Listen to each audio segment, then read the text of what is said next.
This is an instructional for completing summons in the state of Colorado. First, you'll put the county in which you're filing in the district court here. Remember that you'll be filing in either the petitioner's or the respondent's district court. If the parties live in the same district, you'll be filing in that court. Court address will be here. Petitioner's name, respondent's name. Remember that there is no co-petitioner if there is a need for a summons. It is always respondent. If parties agree to file documentation jointly, then there is no need for a summons. Contact information for the person filing this document, the petitioner, will go here. If an attorney is causing this document to be filed, their information will go here, and you will not be completing this document.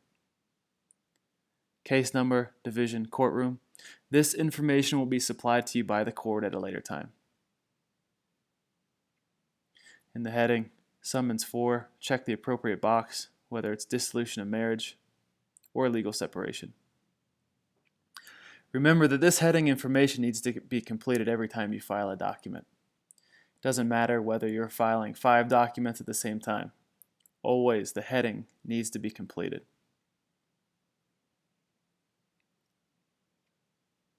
If you look down into the body of the summons, it explains to the person being served that they have 21 days in which to participate after the first day from which they are served. If they're served outside the state of Colorado, they'll have 35 days in which to participate. After 91 days, however, the court may enter a decree seriously affecting some of your interests if you decide not to participate.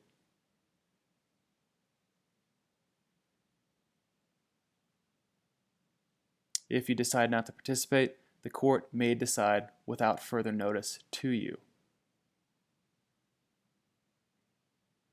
There is also a notice under section 1410-107. This describes that an automatic temporary injunction go into place against both parties, and it's in place until final decree is entered. The next paragraph, please read. Understand it is your rights with regards to genetic testing.